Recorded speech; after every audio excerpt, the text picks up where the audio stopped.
नमस्कार, बहुत स्वागत है आपका सुपर फास्ट छत्तीसगढ़। आप देख रहे हैं, मैं हूं आपके साथ ऋतु ज्ञानवानी। कांकेर से इस वक्त की बड़ी खबर है। 2 बच्चों की जान बचाकर खुद पानी में नाबालिग बह गया है। अपनी जान पर खेलकर 2 बच्चों की जान बचाई और नदी में मछली पकड़ने गए नाबालिग 2 बच्चों को नदी से बहने से बचा लिया। बचाने गए नाबालिग बच्चे की तलाश लगातार जारी है। भारी बारिश के बाद नदी में जल स्तर बढ़ने से नदी के बीच फंसा था। रेस्क्यू टीम लापता बच्चे की लगातार तलाश कर रही है। चारामा क्षेत्र के गिरोह हाला नैनी नदी की यह घटना है।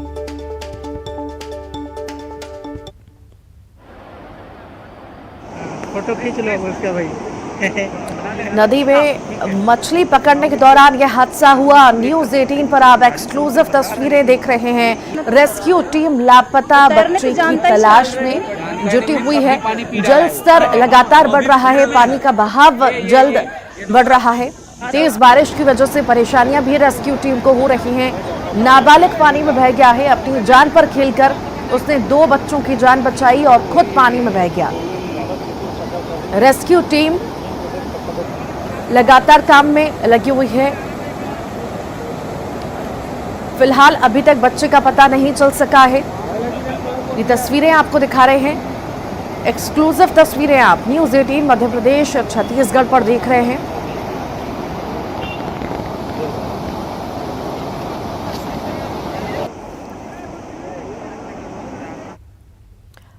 और इसी पर अधिक जानकारी के लिए अवधेश हमारे साथ जुड़ गए हैं। अवधेश, नाबालिग बच्चों को बचाने के चक्कर में नाबालिग डूब गया। रेस्क्यू लगातार जारी है, आखिर अभी क्या अपडेट मिल पा रहे हैं?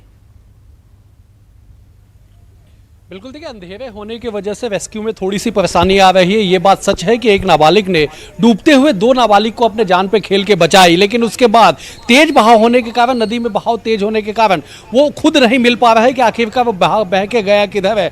हालांकि गोताखोर से लेकर तमाम रेस्क्यू टीम, जिला प्रशासन के जो लोग हैं वो मौके पर डटे हुए, स्थानीय लोगों की भी मदद ली जा रही है। और नदी का बहाव जिस ओर जाता है उस आसपास के गाँव में भी मुनादी कराई गई है कि कहीं पर भी कोई अगर इस तरह से बच्चा बहता हुआ दिखाई पड़े तो शासन को सतर्क करे। और जो स्थानीय, जो आसपास के गांव के जो लोग हैं उन्हें भी कहा गया है कि आप नदी के आसपास जाके ढूंढने में मदद करें, प्रशासन की मदद करें। लेकिन सबसे बड़ी बात यह है कि इन दिनों में जो है जून के महीने से लेके अगस्त तक में जो है नदी में या इस तरह से बड़े जलाशय में जो है मछली पकड़ने पर बैन लगा दिया जाता है। बावजूद उसके इस तरह से देखने को मिलता है कि जब भी बारिश में नदी या नाले का जो जल स्तर बढ़ता है तो उसमें मछली पकड़ने के लिए चाहे नाबालिग हो चाहे स्थानीय लोग हैं वो भरसक ही नदी में उतरते हैं और इस तरह की घटनाएं घटती है। तो प्रशासन को भी अलर्ट होना बेहद जरूरी होता है। लेकिन इन तमाम सवालों के बीच सबसे बड़ी बात यह कि जिस बहादुर ने 2 नाबालिग की जान बचाई उसे सबसे पहले खोजना सबसे बड़ी चुनौती फिलहाल दिखाई पड़ रही है।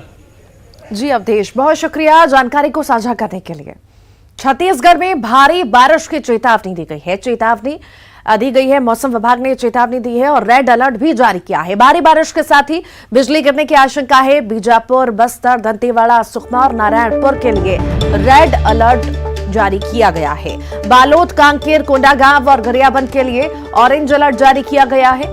राजनांदगांव और धमतरी के लिए येलो अलर्ट जारी किया गया है।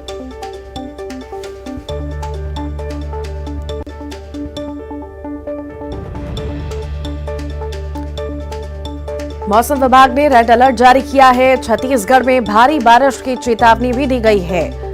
बिजली गिरने की आशंका है। बीजापुर, बस्तर, दंतेवाड़ा, सुकमा, नारायणपुर के लिए रेड अलर्ट है। बालोद, कांकेर, कोंडागांव और गरियाबंद के लिए ऑरेंज अलर्ट जारी किया गया है। साथ ही साथ राजनांदगांव और धमतरी के लिए येलो अलर्ट जारी किया गया है।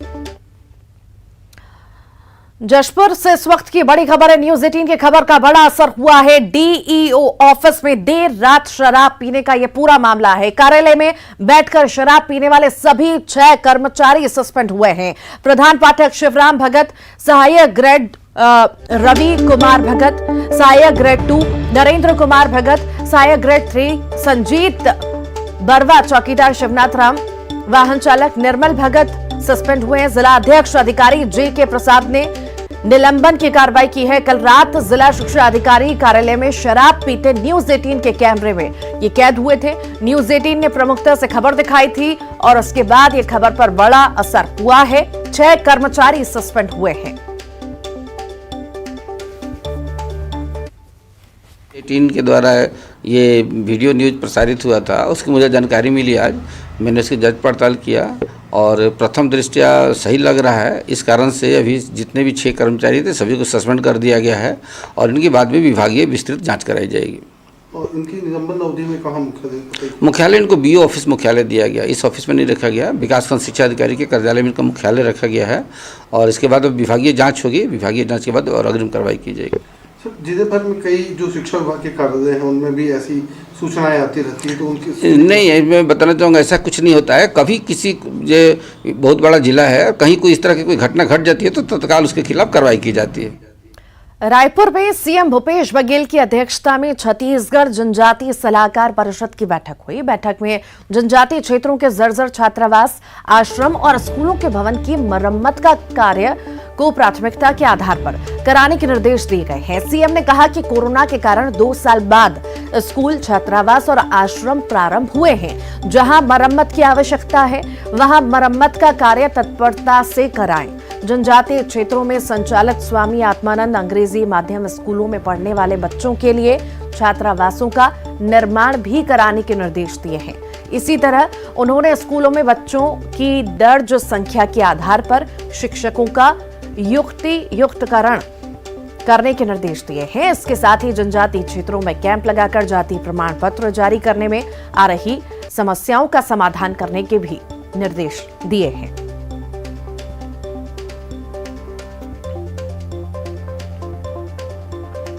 गुजरात का चुनावी रण साल के अंत में होना है, लेकिन छत्तीसगढ़ में इसको लेकर अभी से सियासत शुरू हो चुकी है। कांग्रेस ने छत्तीसगढ़ के 5 मंत्रियों को गुजरात में ड्यूटी लगाई, जिसको लेकर प्रदेश में सियासी महाभारत शुरू हो चुकी है। खाद्य मंत्री अमरजीत भगत ने इसे धर्म युद्ध का नाम दिया। खुद और अपने साथियों को 5 पांडव बताया। इतना ही नहीं, सूबे के मंत्री भूपेश बघेल को सारथी मान लिया और बीजेपी को कौरव बताया, जिस पर बीजेपी ने पलटवार भी किया है। महाभारत में भी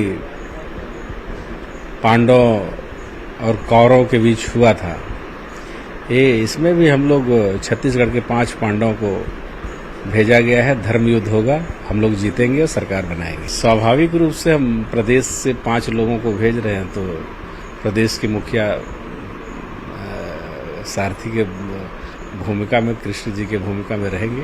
पांडव के बजाय कौरव की बात करें तो अच्छा लगेगा, क्योंकि यूपी चुनाव में हम लोगों ने इनका कमाल देख लिया है और मेरे को लगता है कि इसके पहले असम में भी हम लोगों ने देखा है।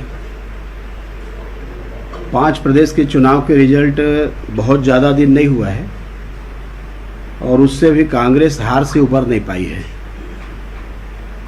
गुजरात में भी जो 5 चुनाव के हाल हुए हैं, लगभग गुजरात में भी वही स्थिति बननी है।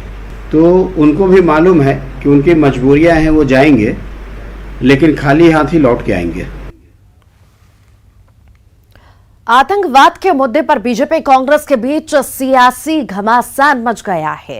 कांग्रेस नेता पवन खेड़ा के आरोप पर बीजेपी ने पलटवार किया। पवन खेड़ा ने देश के वर्तमान हालात का हवाला देते हुए बीजेपी पर देश का माहौल खराब करने का आरोप लगाया था, जिस पर बीजेपी की ओर से सांसद सुनील सोनी ने पलटवार करते हुए खेड़ा के बयान को गैर जिम्मेदाराना बताया। उन्होंने कहा कि कांग्रेस देश भर में भ्रम फैला रही है।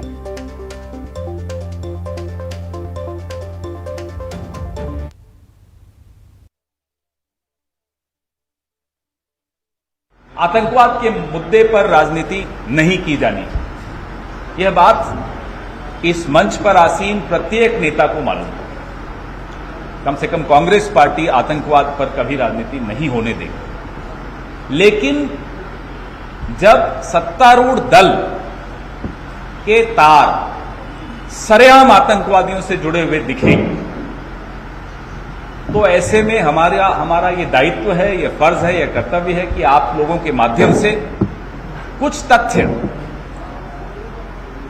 छत्तीसगढ़ के नागरिकों के सामने हम प्रस्तुत करें।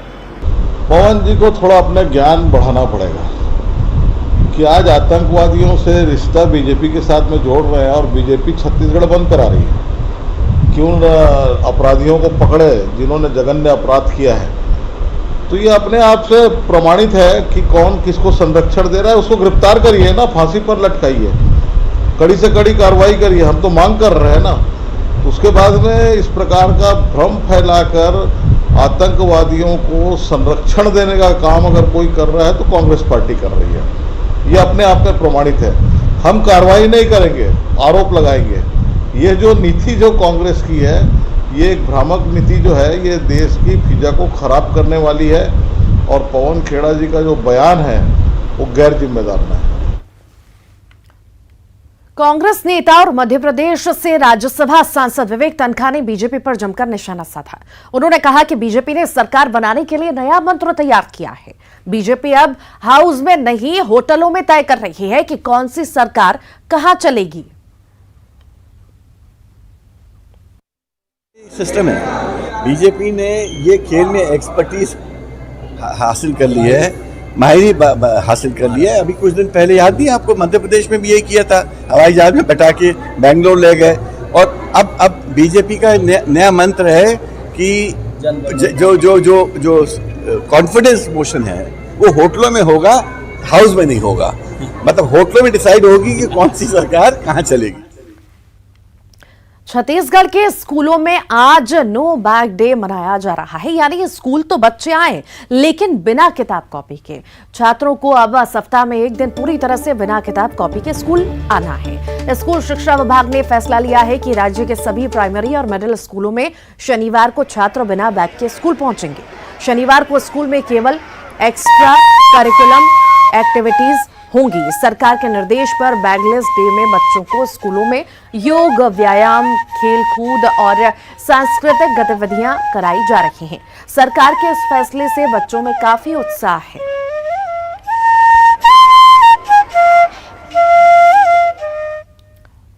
मुख्यमंत्री भूपेश बघेल की पहल पर प्रदेश के सरकारी स्कूलों के बच्चों को आज बैग से छुट्टी मिली है। राजधानी के लालपुर के मिडिल स्कूल के छात्र उपेश बस्ते के बदले बांसुरी लेकर आए। न्यूज 18 से बातचीत में उपेश ने कहा कि काका ने हम लोगों को बस्ते से छुट्टी दी है। इससे खुश होकर रिटर्न गिफ्ट में वो अपना काका को अरपा पैरी के धार सुनाना चाहते हैं और फिर उन्होंने बांसुरी की धुन पर राजगीत अरपा पैरी के धार को सुनाया। आज बैगलेस डे है और यही वजह है कि राजधानी रायपुर के ज़्यादातर इसके सरकारी स्कूलों में बच्चे बिना बैग के आए हुए हैं। पूरे प्रदेश भर में आज से ये छूट दी गई है कि बच्चे जो हैं वो बिना बैग के स्कूल आएंगे तमाम सरकारी स्कूलों में। और खुद मुख्यमंत्री भूपेश बघेल ने ट्वीट करके ये जानकारी दी थी। राजधानी रायपुर के लालपुर स्कूल में इस वक्त हम मौजूद हैं। हमारे साथ उपेश है जो बांसुरी लेकर आए हुए हैं। उनसे बात करते हैं कि बांसुरी लेकर क्यों आए हुए हैं और क्या बजाकर सुनाएंगे। उपेश, आज मैं खाली बेग आया, खेले के मन, बांसुरी बजा के मन ली तो बांसुरी नाने भूपेश बघेल काका मैं बांसुरी सुनाना चाहता हूँ। काका सुन मैं बजा रहा हूँ। काबर वाला सुनाना चाहते हो? इसलिए काबर सुनाना चाहते हो? काकी मोर काका अच्छा लगते। और बैग से छुट्टी दे? हाँ, बैग पे छुट्टी दे। अच्छा, सुनाओ। कहाँ सुनाओ? अरपा पैरी था।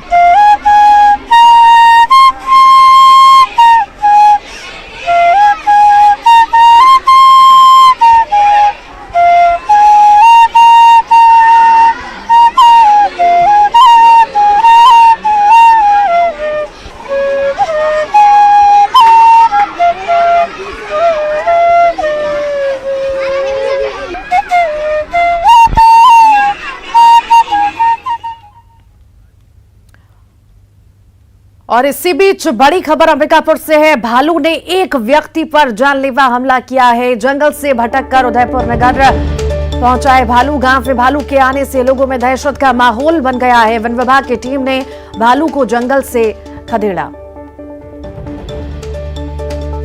भालू ने व्यक्ति पर जानलेवा हमला किया। इस वक्त की बड़ी खबर अंबिकापुर से। जंगल से भटककर उदयपुर नगर भालू पहुंच गया और व्यक्ति पर जानलेवा हमला किया। गांव में भालू के आने से लोगों में दहशत का माहौल है।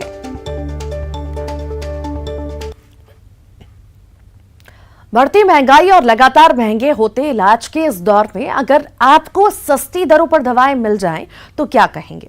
भले ही आपको विश्वास ना हो, लेकिन ये सच्चाई है छत्तीसगढ़ राज्य की। सूबे के भूपेश बघेल सरकार ने आम लोगों को कम दामों में दवाई उपलब्ध कराने के उद्देश्य से धन्वंतरी जेनरिक मेडिकल स्टोर योजना लागू की है। देखिए खास रिपोर्ट। किसी भी बीमारी में इलाज के लिए महंगी दवाओं का बोझ लोगों को खासा परेशान करता है। इन्हीं परेशानियों को ध्यान में रखते हुए छत्तीसगढ़ की भूपेश बघेल सरकार ने लोगों को सस्ते दामों में दवाएं उपलब्ध कराने के उद्देश्य से CG Shri Dhanvantari generic medical store योजना लागू की है। इस योजना के तहत राज्य के 169 नगरीय निकायों में करीब 188 मेडिकल स्टोर खोले जा रहे हैं। योजना के पहले चरण में करीब 60 दुकानों का सफल संचालन किया जा रहा है। इन मेडिकल स्टोर्स के लिए 251 तरह की जेनरिक दवाएं और 27 सर्जिकल उत्पाद बेचना अनिवार्य किया गया है। इन स्टोर्स पर ग्राहकों को दवाओं के एमआरपी से न्यूनतम 50 और अधिकतम 72% की छूट दी जा रही है। जेनरिक दवाओं के अलावा इन दुकानों में वन विभाग के हर्बल उत्पाद, सौंदर्य प्रसाधन और बेबी फूड आदि की भी बिक्री की जा रही है। आम आदमी को सस्ते दर पर दवाइयाँ उपलब्ध हो, तो जो रेगुलर बीपी के, शुगर के और दवाइयाँ खरीदते हैं उसको कितना लाभ हो रहा है। और हमारे पास जितने भी ब्रांडेड दवाइयाँ हैं वो सब जेनरिक मेडिकल में उपलब्ध है। मुख्यमंत्री भूपेश बघेल के नेतृत्व में राज्य सरकार न सिर्फ योजना बना रही है बल्कि उसके सफल क्रियान्वयन के लिए भी सजग है। और यही वजह है कि CG Shri Dhanvantari generic medical store संचालकों को 2 रुपए प्रति वर्ग फुट की दर से नगर पालिका निगम द्वारा किराए पर दुकान उपलब्ध कराई जा रही है। गरीबों को बहुत राहत मिल रही है, आम जनों को भी मिल रही है। जैसा एक मिडिल क्लास है उनको भी बहुत अभी कोरोना काल के बाद बहुत दिक्कत आया है। मुख्यमंत्री का बहुत बहुत धन्यवाद। ऐसा शॉप यानी हर जगह खुलवाए। महंगाई के इस दौर में 1 रुपए की भी बचत हो जाए तो फिर क्या कहना। यहाँ तो मुख्यमंत्री भूपेश बघेल लोगों को 72% तक बचत करवा रहे हैं, जो लोगों के लिए बड़ी राहत का काम कर रही है।